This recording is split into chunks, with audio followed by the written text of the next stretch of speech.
Good afternoon, everyone. Thank you so much for coming. This is a really wonderful group.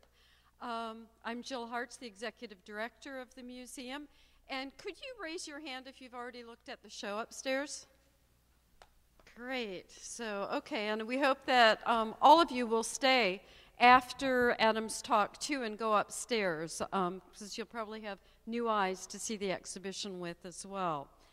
Before I introduce Adam, I would like to remind you that on Wednesday, we have our Schnitzer Cinema series starting related to this exhibition with TV with Steve Christensen.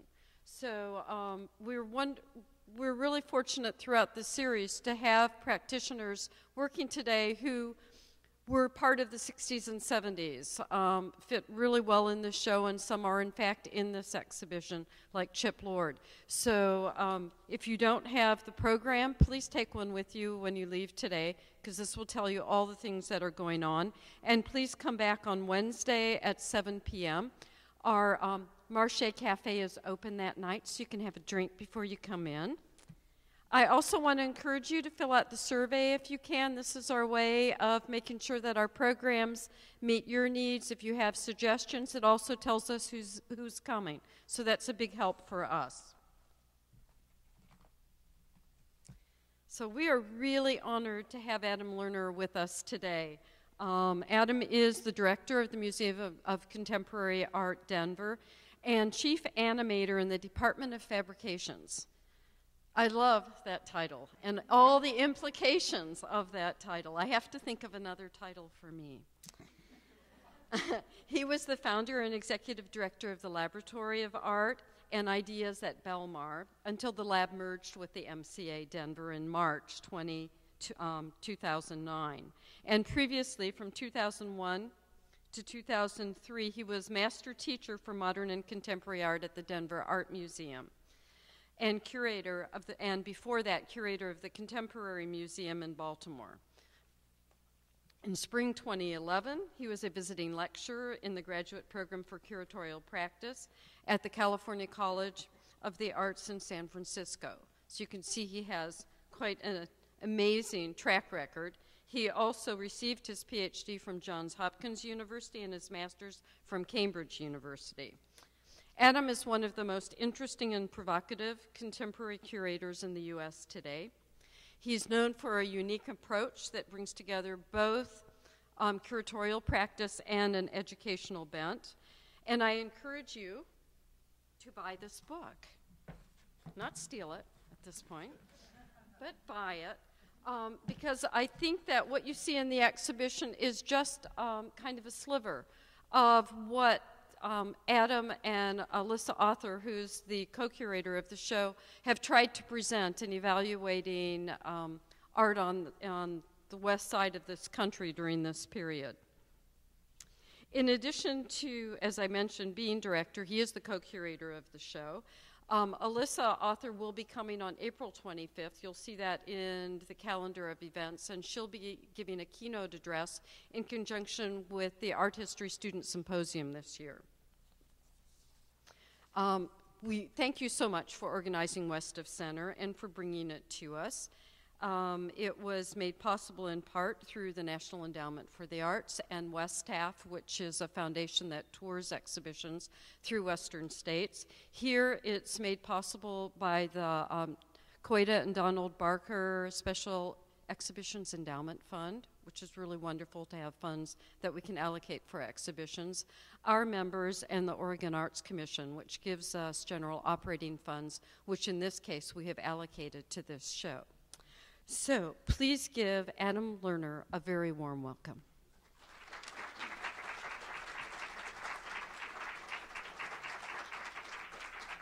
Thank you. Thank you. I'm really thrilled to be here. Thank you to Jill and Sharon, and to everyone who's treated me so well since I've been here. I cannot think of a better context for this exhibition. And yeah. And the response that it's gotten so far has been some evidence of that. So the origin of the exhibition, about 2000 and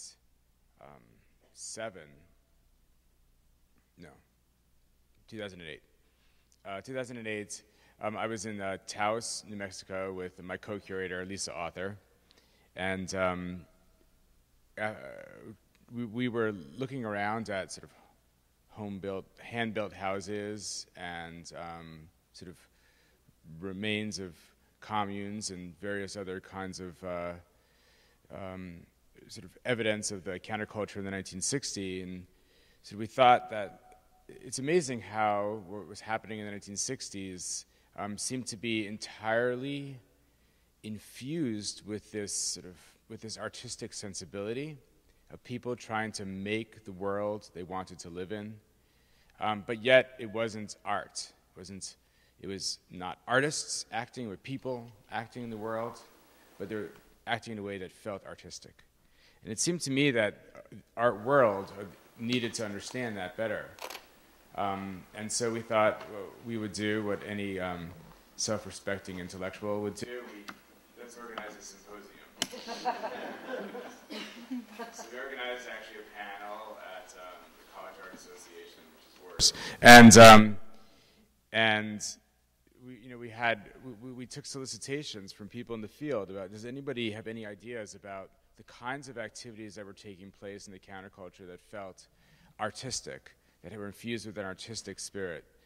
We had a great response. We had a huge turnout at CAA. It was written up in Art Forum, and we were really surprised by the level of interest within the art history community in this field. And at that panel, we asked people to submit ideas for a possible book. And so we culled all of the requests down to about 20 different sites. And that's what became the book, West of Center. And then from there, we culled it down further to about 8 or 10 different sites that serve as kind of archetypes, serve as examples of this artistic sensibility that infused the counterculture. And we probably could have made the book twice as large and the exhibition twice as large as well.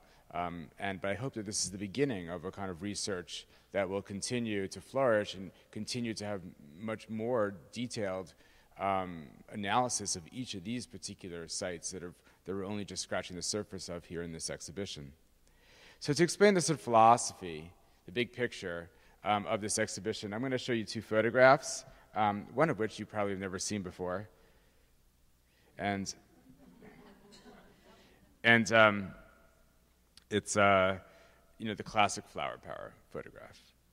And the reason that I'm showing you this picture is that it serves as a great example of, well, 2 reasons why I'm showing it to you. It serves as a great example of a kind of sensibility that we are not exploring in this exhibition. But the second reason is that the character who you see, who's placing the flower in the barrels of those rifles of the National Guardsmen, is a guy named George Harris III, actually. And there you see George Harris III sort of at this protest in the Pentagon. And he's, like this classic flower power image. He's kind of got this like rolled up, sweater, and he's got this like wavy hair, sort of like, yeah, he's got the long hair, looks that marks him as a member of the counterculture, but he's basically the kind of guy who he could be playing tennis with his dad in the country club after this picture.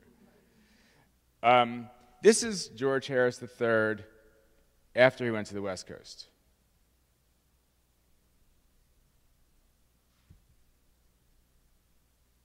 Wait, I'm not advancing.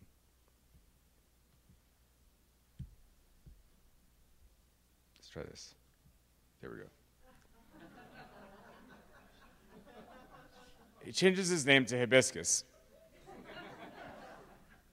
It's part of a commune called the Coquettes, also a sort of theater group.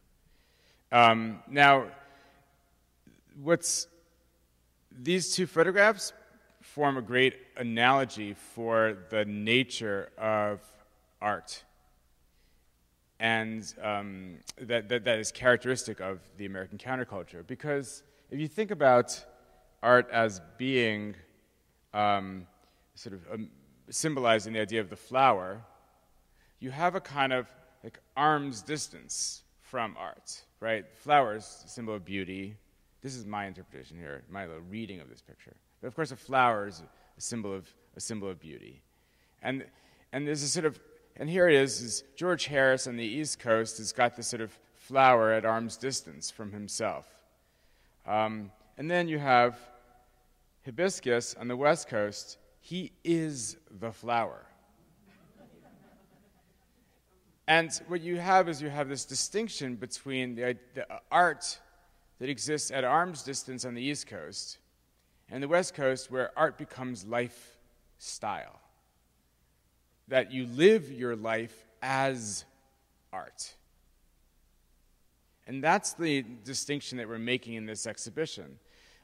Very crudely, it's an oversimplification, but there is a kind of avant-garde of art that happens on the East Coast that's mostly centered in New York, where, of course, all ideas are being explored that, about the relationship between art and life, but they're being explored within this very formal gallery, museum kind of context. And then you have on the West Coast people who decide to live their life as art and to embody the entire enterprise, which is why it doesn't look to the East Coast like art. It just looks like, people, putzing around. Or it looks like people just sort of doing things differently. And which is why there has never been an exhibition of the counterculture that explores it in the depth through which it infused our culture. There's only been an exploration of the counterculture in museums as it manifests itself in things like psychedelia, which is a style that art historians can understand. It's like, oh, it's like the Beaux-Arts style. I can understand that style. I can understand Impressionist as a style, and I can understand psychedelic as a style. But that translates the counterculture into simply an aesthetic phenomena that's very, very essentially superficial, while we claim the artistic dimension of the counterculture was not its stylistic element. It has many styles. Some of it is geometric. Some of it is, organic, rural. Some of it is psychedelic. But all of it is infused with an artistic sensibility. That's the philosophy behind this exhibition. This is why it's an exhibition that sort of advances upon the work that's been done before, but this is the first time that in the art world has sort of explored the phenomena of the counterculture in its breadth as an artistic element.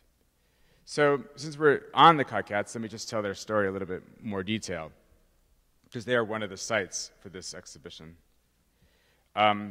So the Coquettes and the Angels of Light, we showed the picture by Roger Anderson he took in 1971, featuring all of the Coquettes, or many of the Coquettes in a backstage environment. And this image is completely misleading.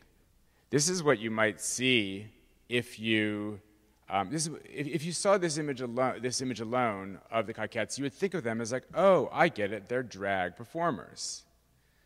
But that doesn't in any way get to describe what was interesting about them. This begins to. Because what you see is there are the Coquettes in their costumes. Oh, it's a really kind of a hard image to see. It's blurry. Sorry about that. Well, the image is upstairs. Good. I'm just teasing you a little bit. It's like seeing a thumbnail image, and you click on it, and you get upstairs, and you see the big one. You see the Coquettes. There you see a woman nursing a child in the foreground. This is where they lived. They lived communally. They dressed in their outfits in their lives, not just on stage. So the Coquettes performed at the Palace Theater once a month, but more importantly, they dressed in these, you can call it costuming, but it wasn't sort of theatrical costuming, in their lives, walk through the streets of the city, in their home. And there you see a photograph by Fayette Hauser, who I think will be here a little bit later on. And the point of the coquettes as a phenomena, is that theater should not just be a formal activity that happens on stage. That theater is a sort of way of living life in a creative way. And you can tell the coquettes have this enormous sort of following amongst many of our sort of cultural icons. People like John Waters, for example, was a great sort of lover of the coquettes. But it really was the beginning of a phenomena, and it certainly again was not simply drag. You have men and women dressing this way, straight and gay. They're not. So you have men wearing dresses, but also with beards. So not sort of men trying to look like women. It's trying to just break the category of gender entirely. Interesting story, when the coquettes came to grow in their popularity and their fame, they were invited to come out to the East Coast to perform at Carnegie Hall. And they were kind of this legendary San Francisco group, and they performed. And they were invited to perform their theater in Carnegie Hall in New York. They were feted by the entire sort of like hipster New York scene. So like Andy Warhol, for example, entertained them at the Factory. They, Gore Vidal, and got to spend time with them. There was this kind of like all over the sort of New York hipster avant-garde world. Sort of heard about these legendary coquettes. Well, then they came to perform. And everyone's like, this sucks. And it's interesting because they exist in this milieu, which is a part of their whole environment, right? What they looked like to the New York avant-garde is they looked simply talentless, right? Just a bunch of people just kind of bouncing around on stage, and of course when they started off, they didn't even have a script, or they just kind of were just winging it up there. And sometimes they'd wear clothing, sometimes they wouldn't, and it was just but it was by this time they actually were starting to sort of perform acts, and they were still sort of looked talentless. And I think that it was detached from their external context. They appeared to be just simply like goofy theater, but the reason that they sort of have their genius is not the fact that they are formally sort of an advance in theater, but the fact that they are, they're not sort of doing theater in a way that no one's ever done it before, but rather they're living life in a way that no one's ever really done it before. That's the advance. And of course, if you want to sort of think about the influence of the people like the coquettes, I mean, just sort of you can. Well, I'll ask you to Google, let's say, emo style today. And you'll see, like, oh, I recognize kids in the street who look like that. Well, look at, punk rockers, or you look at goth kids, or all these other sort of styles. These are all sort of ways in which today it's quite normal for young people to sort of perform their identities on the streets, just walking around. And, this is, and I think of Hibiscus as the kind of legendary sort of figure who was at the beginning of that. He sadly was one of the first generation of people to die of AIDS, and we are very, very fortunate to be able to have an object which is legendary, in this sort of countercultural history of which is his scrapbook is in this exhibition. The only object that his mother possesses still of him. Of her son who died, and we have all the photographs from that scrapbook as well in the exhibition. I hope you'll check it out. Another site of the counterculture, Anna Halprin. And so Chip Lord is going to be here a little bit later in the season. Chip Lord was a young architectural student who came. In order to be able to talk about Anna Halprin, I'm going to start with Chip Lord. So that's what I'm just let you know. to signpost here a little bit. Chip Lord was an architecture student, and he found out, here it comes, that there was a workshop in the West Coast led by Anna and Lawrence Halprin called Experiments and Environments. Anna Halprin was a dancer, choreographer. Her husband, Lawrence Halprin, was an architect, and they both sort of conducted this workshop that relates to how bodies experience space around them. And so it's called Experiments and Environments, and people would do things like, on this workshop, like take blind nature walks to be able to experience the world without the use of vision. They would be given tasks like build a city out of driftwood on the beach. Chip Lord was so amazed by this. He wrote them this letter. We reproduce it here in the book, and he writes back. He writes to Anna Halprin. He writes, "The workshop was a catalyst, was an education, was a trip into my future, was an art form, was a lifestyle, was a freestyle life race, was groove." And what's amazing about this is that you could tell that he's searching for what it was. He's like, I don't even know what the hell that was, but that was awesome. So Chip Lord was going to be an architect, comes and takes part in this workshop and says, I want to spend the rest of my life now like doing things kind of like this. And this is the way that the counterculture, as we are sort of exploring it in this exhibition, was interested in these hybrid forms, in breaking down barriers. So was this dance? No. Was it encounter and therapy? No. But it did have elements of all of those? Yes, it did. And so that's why he gives all these sort of this and that and that and that and that in his descriptions of what it was. He's sort of saying it's all of these things, and yet it's a thing that doesn't yet have a name. So that's actually the practice that then Anna Halprin continued from those workshops on as her dance practice. So here you see she had this dance deck reproduced in the exhibition in the woods in Marin County.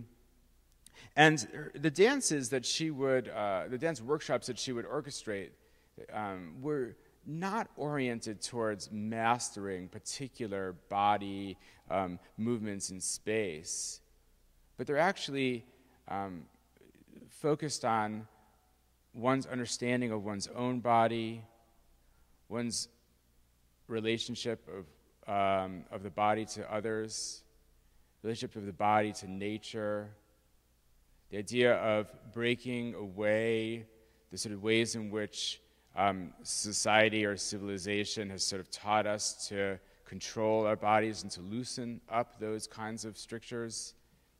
And she would invite dancers to participate, but also educators, psychologists, non-dancers, people who've never danced in their lives. She actually still has this workshop. She still has this dance deck, and you can still participate in it. Dancers or non-dancers can participate in it. It was incredibly influential for a whole range of choreographers and dancers. Here you see Merce Cunningham, the sort of the great figure of avant-garde dance performing on her dance deck. There's a whole range of New York choreographers like Yvonne Rainer and Trisha Brown, who all studied with Anna Halprin, but yet she's not considered a part of that sort of avant-garde of dance, which was all in all the textbooks, in part because her workshops were so hard to define, and they had these elements to them that were not about the sort of end product, but they're more about a process, about changing how people think and changing their consciousness. Here, for example, is one dance performance she did called Ceremony of Us. This is just a document from a 10-day workshop.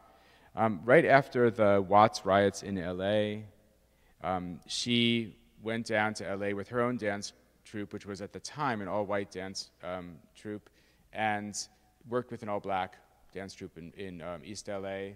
And basically, they spent 10 days. Now, there's ways in which sort of the, racial tension is embodied in one's like internal life, internal psyche, and how connections of body connections, how dance connections are a way of sort of exploring the interrace relationships. And so therefore, there's a sort of 10-day workshop that was not about producing a singular dance as its result, but it's about sort of different, people who are highly distrustful and have sort of embedded sort of ideas about race and otherness, letting those people sort of explore those ideas over time through relationships of bodies in space. And here, a performance that relates where her dancers are on stage, simply staring at the audience and dressing and undressing. And so the idea too of like how to, of course, the ideas of our society's ideas about nudity are deeply embedded, and how to sort of deal with those ideas. How to explore the ways in which we embody the implicit rules of civility that then limit our relationships. That's sort of one way of describing what she's doing in her dance.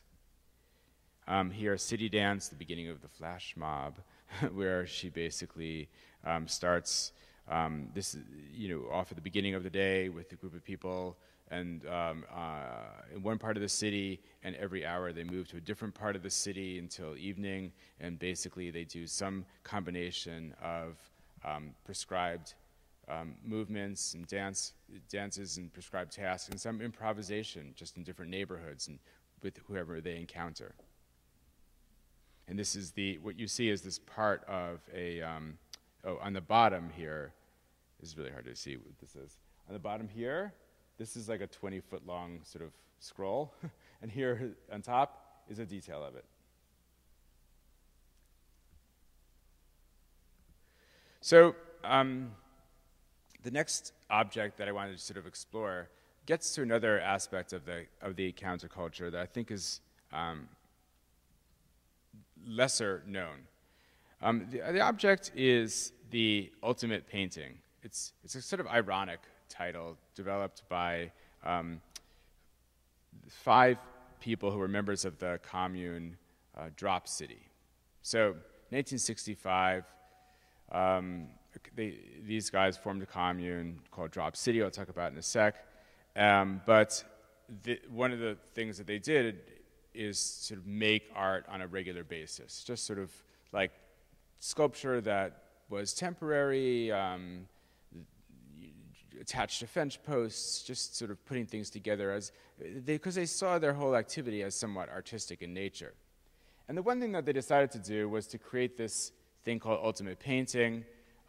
It's a tondo, a circular painting about 5 feet in diameter. And they did it collaboratively, so like one person would paint a part, the other person would paint another part. They still sometimes argue today over who painted over, like whose others, parts. But what's amazing about this object, I mean, it was sort of a part of the commune. You see it here in front of their theater dome at the commune. But it was a kind of legendary object at the time. It was talked about, as a kind of, something like one of the things you have to see is part of the kind of counterculture scene is this ultimate painting. But it was, interestingly, they brought it to the Brooklyn Museum for an exhibition, Experiments in Art and Technology, organized by the great sort of New York avant-garde artist Robert Rauschenberg.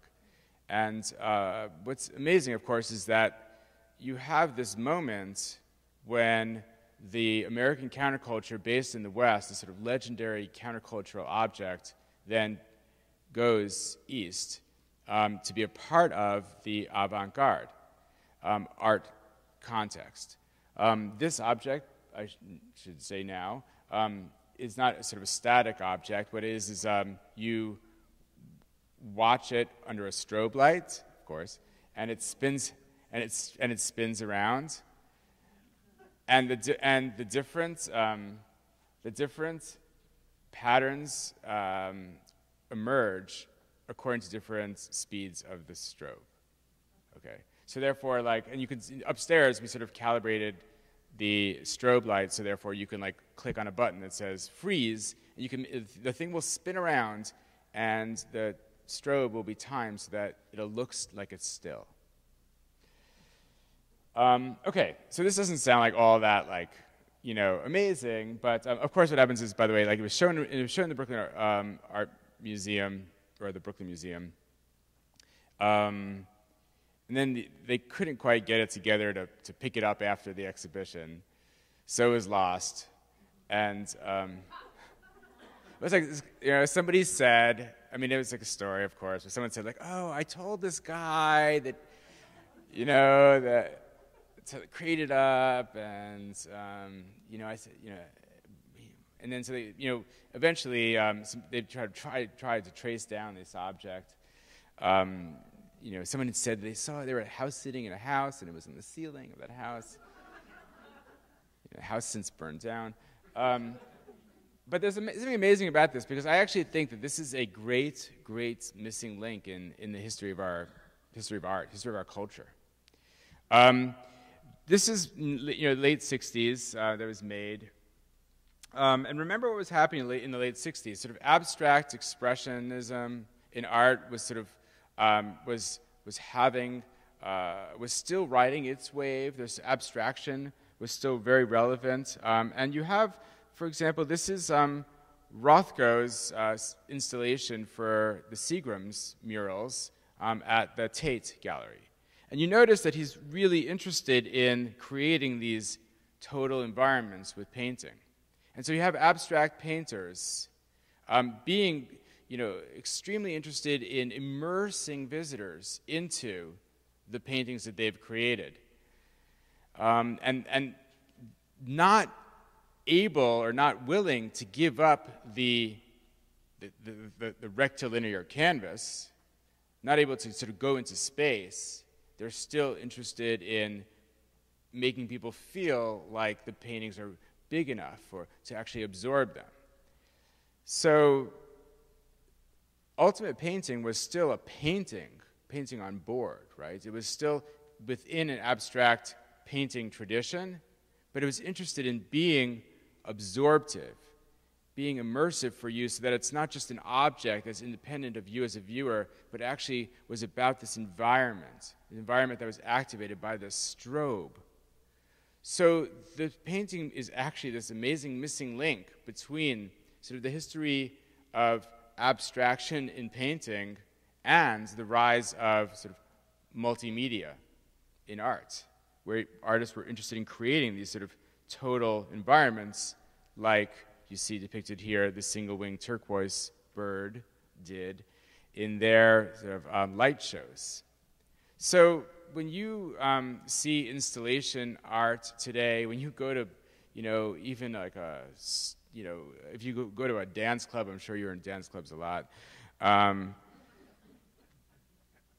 you know, the ways in which media is used to create total environments is really very much sort of the kind of common vocabulary for the moving image in our culture today. And you see how, like, in many ways, painting was sort of trying to become environments like that. But of course, it's the limitations of its medium, the limitations of the canvas, and you're sort of prevented it from getting that far. And that's why I think the ultimate painting was this incredibly important object. But you know, the world of art doesn't really like, it doesn't do well with these hybrid forms. You know, it's got some credibility because it was at the Brooklyn Museum. But it's basically, it was sort of made by people who didn't have a career, didn't all of them have a career in the sort of avant-garde art world. And so therefore, objects like that sort of fall out of the history of art. And which is one of the intentions of this exhibition, is to sort of put them back in and to start to have a bigger definition of what should be included in the history of art. It's also really clear too that, like, you'd never lose a major Rothko painting, right? And I think it's actually okay. I always trying to reassure the guy who was supposed to pick up the painting and pick up the ultimate painting. I always say, like, don't worry, I think it's okay. It's part of the whole thing. That it was not about creating precious objects, and that's why it was authentic. It was not about, nothing in the exhibition was made to end up in a museum. Everything was made to end up in life. Poor guy. Anyway, so now I'm on Single-Winged Turquoise Bird. Single-Winged Turquoise Bird, here again, is another sort of hybrid story. They sort of were a collective. 5 of them would work together, each one with a different sort of almost like toolkit. One of them would have sort of like liquid sort of gels and a pan. Another one would have a cinema projector. Another one would have a sort of big sort of like shutter that would sort of operate. They would have slides, and they would create a kind of live cinema, is the way they thought of it. So they were quite serious about the artistic dimension of what they were doing. I mean, yeah, people ask me a lot, like, well, when's he going to start talking about the drugs? And we do have, it's hard to actually include drugs in a meaningful way legally in an exhibition. Although in Colorado you can. But, with some drugs. But, we have an essay in the book about it. But, and of course, a part of that is again, this trying to break down barriers between, self and so subject and object, and try to break down the barriers of, oneself and the sort of cosmos around one. But also, I think that for these guys, there's a really serious sort of artistic mission that they're committed to, which is trying to imagine a new art form that was like moving painting, or cinema that could be created live in front of an audience. A kind of cinematic jazz, they would sometimes call it. And so you see the sort of liquid gel aspects of it, but it's not all psychedelic. Again, some of it it feels like experimental cinema. They use a lot of found cinematic images that they're collaged together. It's sort of as much about the history of collage as it is about the history of psychedelic imagery. But interestingly, they were produced by abstract expressionist painter Sam Francis. So he, for a while, would support them, allow them to project these light shows in his studio, sometimes even on his canvases. And that, to me, again, is a really interesting point of connection, the sort of dirtying of the distinction between what is considered art and serious art, and what is considered the sort of just the way that people live their lives. And art history doesn't sort of like to admit that the sort of light shows or this kind of activity that most people know is just, what happens when you go see a concert. You see these light shows, was actually like considered an art form, and was actually butted up against very well recognized art forms. They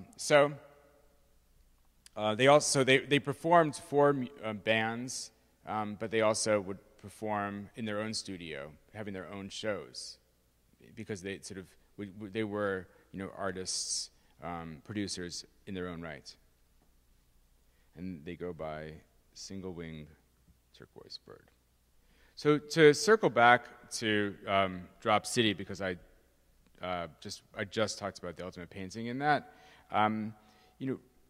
there's an aspect of the Drop City that we're particularly interested in, which is the aspect of dome building, because when these guys created it in 1965, it's one of the first rural communes. Gene Borofsky and Clark Rickert were the two founders there. It's in southern Colorado. They went to hear a lecture by Buckminster Fuller and were inspired to create this new architectural form. What the geodesic form creates for them is a new vocabulary for building a society that's different from the vocabulary of modern life as we know it, which is based upon the right angle, right? The room has this sort of XYZ axis in the corner, the 90-degree angle, which then gets replicated in the building itself, which then gets replicated in the street grid, which then becomes our cities. And they are trying to imagine a new sort of building block for society, which is not based upon the 90-degree angle, because actually the geodesic form is closer to natural forms. It's sort of the structure of a crystal, more closer to nature, but it's also stronger, more efficient. So there's this aspect we have in this exhibition that we explore how it is that the dome handbook was a big part of dome building, that people can learn how to make their own dome structures. And the whole Earth catalog was this great disseminating mechanism for that. We talk a lot about, a large section of the exhibition is devoted to Ant Farm, an experimental collective. And I told you about Chip Lord was one of the founders of Ant Farm, who came to participate in the workshop that Anna Halprin organized. And then he formed this sort of media collective that was oriented towards architecture and the built environment. And we explore a few of their projects in this exhibition. One in particular, we have the notebooks from these projects, is something that is called the Truck Stop Network. And here you see a page of their notebook talking about the Truck Stop Network. You probably can't see it, but basically it's plans to have a network of truck stops that become the nodes of settlement for a nomadic society. So therefore, the nodes of support, the resources needed to be able to enable people to live nomadically in America. So you could sort of drive from one truck stop where you can sort of get your supplies and sort of like, have a meal, resources there for making media art, of course, and other things you can sort of live, have communal sort of tables, kitchens, sharing various kinds of tools. But then you go to another truck stop where you experience a whole new set of people. The idea is to try to imagine the infrastructure that will enable people to live nomadically. And they have here in this one sheet this amazing details, because they talk about having your driver's license not to a state, but having your driver's license to the network, or your license plate would be the truck stop network.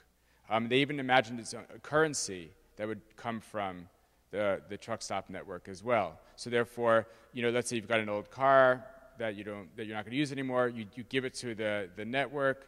The network then gives you a voucher that can be used within the network itself. So what's really amazing about this is that they say it's actually more interesting to live a nomadic life than to live a sedentary life, because if you have one house that you always go home to every day, you tend to sort of live the same pattern.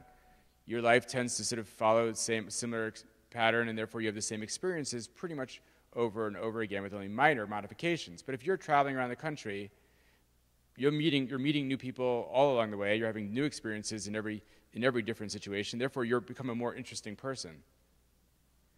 And the network then makes it possible to be both modern and also more interesting. And it's a way of sort of thinking about of how to sort of, it's not to retreat away from modernism back into a sort of organic or pre-modern sort of, you know, type of lifestyle. It's to imagine how can you be nomadic and also modern using technology. So there was utopian, but also in a very strange way, practical. And they themselves had this media van that we have recreated up there, which is where they produce video and film, as well as show video and film. Another project that we talk about a great deal is their inflatables, which is basically creating architecture out of these sort of plastic or polyurethane, which is sort of a temporary architecture. Could be set up and taken down various places. Again, it's nomadic, but there's something about it too that I think is really interesting, and that is that there's a way in which that all of the energy that takes place amongst humans tends to get dissipated or canceled when it enters into the sort of hard structure of architectural environments, right? The architecture doesn't seem to respond at all to the fact that there's all these people in the building. But with an inflatable, there is no cancellation. There's no context that actually that's neutral as a container for the energy of human interaction. When people act in a space, when people are actually connecting with each other in the inside inflatable, the inflatable feels it. The inflatable moves. People are relating to their environment in a way that you don't relate to your environment when it becomes a sort of non-creative external space for whatever sort of creation happens inside it. That's what we do normally. And they're sort of breaking that by making the architecture part of the living experience. There's also, well, we have other projects that they talk about as well. Women's land, that's the one actually element of this exhibition that is most appropriate to this venue, because you know, I connected with the Schnitzer and to Jill here because of the archive that exists at the University of Oregon. We came up to do research in the archives here, and it's Linda Long, who is the librarian who amassed this sort of really important collection of materials from a group of women separatist, lesbian separatist communes that are all along the southern Oregon. And there is, this is incredibly important historical sort of moment in American culture that would otherwise be lost it had not this material been collected here at this university, and you know, thanks to basically this one archivist, I think, working with the local practitioners. And what's we yet have fully to understand even like the historical nature of it, because it has not yet been processed. But Elisa Author, my co-curator, will be back here in April at the symposium, and her paper is going to focus just on women's lands.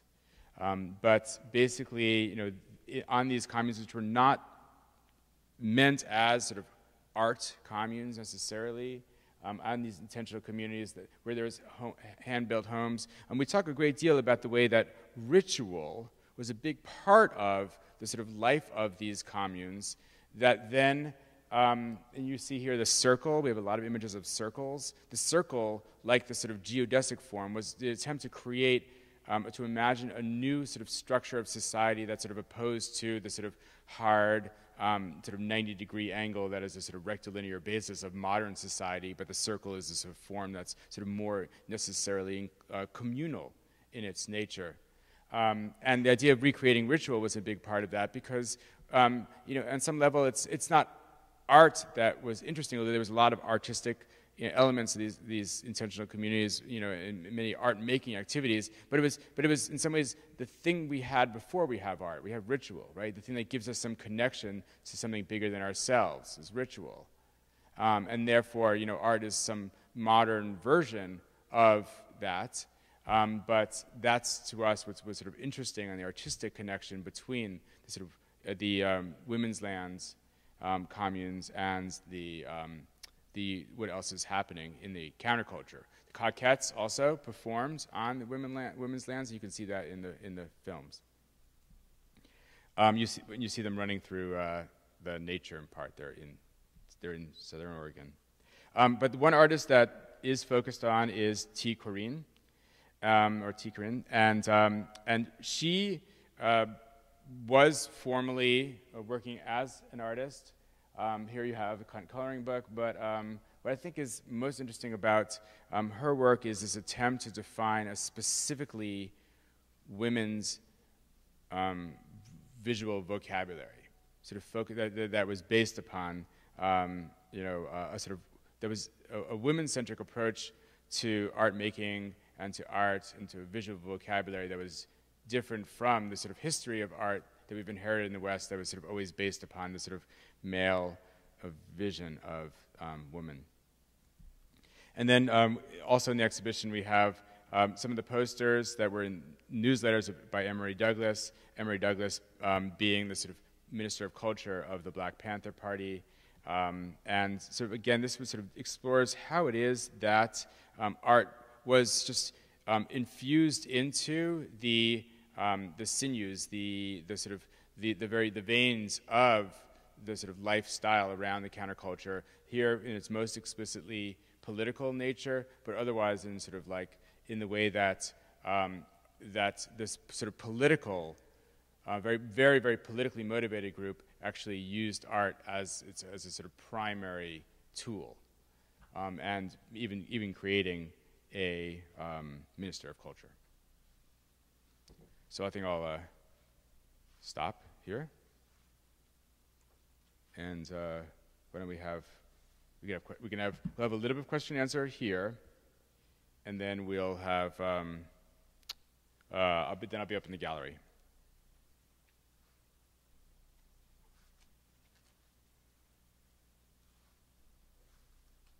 Does anyone have any questions? Oh, sorry. Oh, I'm like not even looking, so.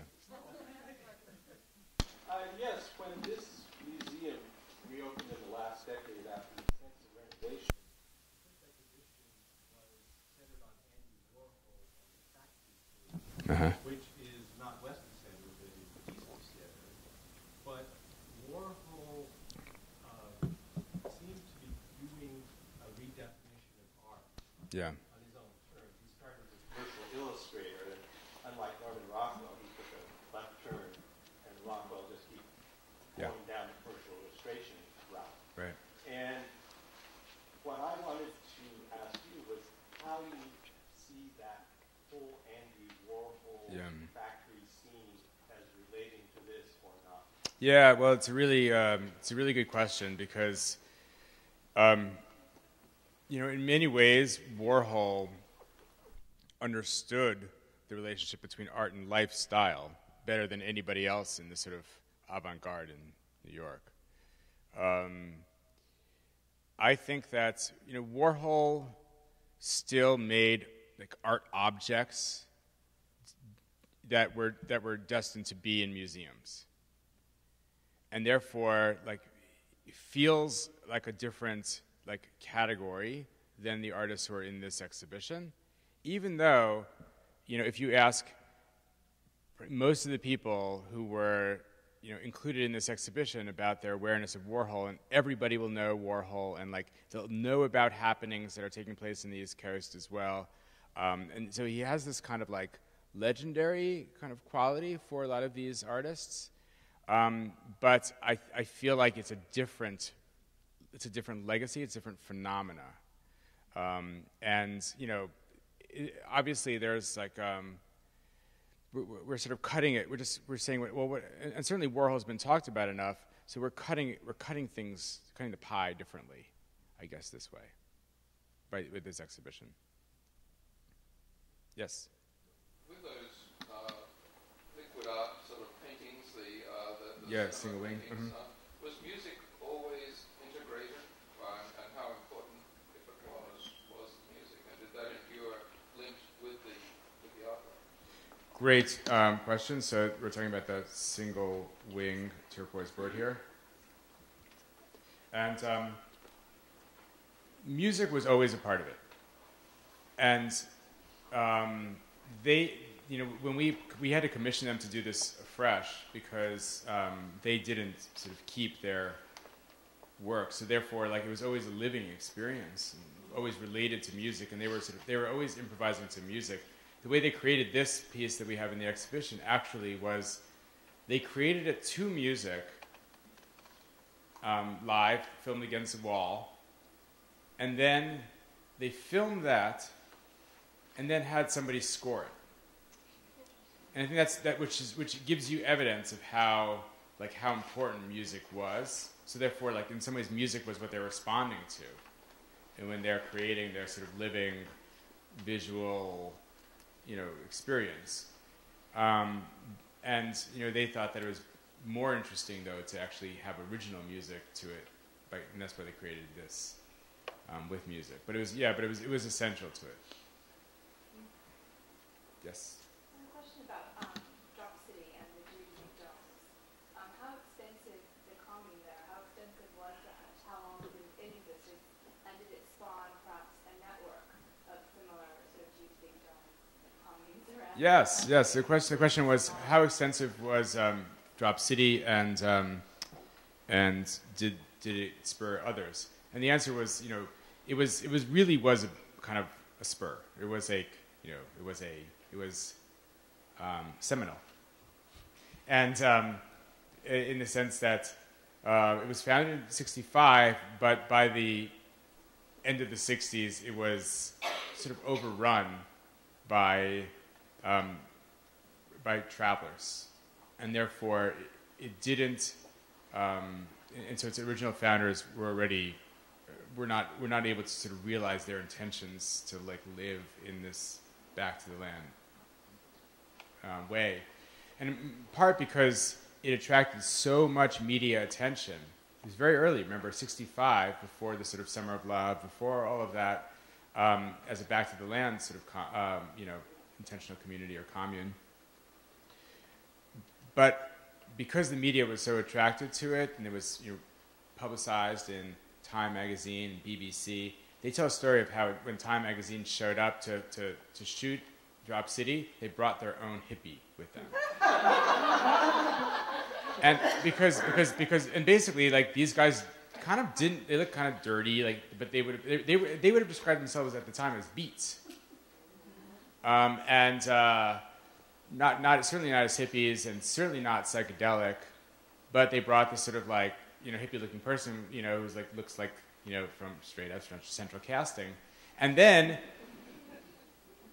what happened was that attracted so many other people to sort of create their own sort of back to the land commune. So it's almost like they were not, this sort of, like, archetypal hippie commune, but they created so many of the sort of back to the land hippie communes through the sort of media attention around them, which is always the way these kind of things happen, right? That the authentic thing, often the beginning point is never really it's always something else, and then communes, like we talk about in the book. We have a chapter dedicated to one of the spin-off communes called Libre, which still exists today, which is also, dome-based and very art-centered. You can even, if you want, can even do like an artist residency at Libre Commune even today, but it's more sort of, it's got some strict rules. And that allowed it to preserve itself over time and protect it from sort of becoming a little bit more of a truck stop. Yes? Is there anything you wanted to include in the show that couldn't, or took out? There's so many things that we wanted to include in the show that we couldn't. I mean, first of all, there's all the film that was produced, at the time. I think that there's a lot of, countercultural film. There's of course, and the poetry and writing was a big part of the art of the counterculture. Printing, and you're starting to see, like, a big part of women's land was print culture. They were publishers in a sense, and we really didn't get a chance to really explore that very well. I think that There's a lot related to, I think a lot of things that are even in the book. I'm not sure, like, it was really hard for us to figure out whether to include things like the Merry Pranksters, who are so well known that it just didn't seem like necessary. But then maybe that would then tie things together in a way of the known and the unknown. I don't know. I'm not sure. But, I don't know. You guys could decide whether or not you think that it was like, it feels like there's enough there to be able to give you a diverse picture. That's what most importantly we wanted to sort of counter the media sort of image, counter the sort of the stereotypical image of what the counterculture was supposedly about, to sort of to really show that, yeah, there's some math geeks, who went back to the land to form a commune as a part of the counterculture, that there was like people who, for sexual freedom created, back to the land communes, that for people who,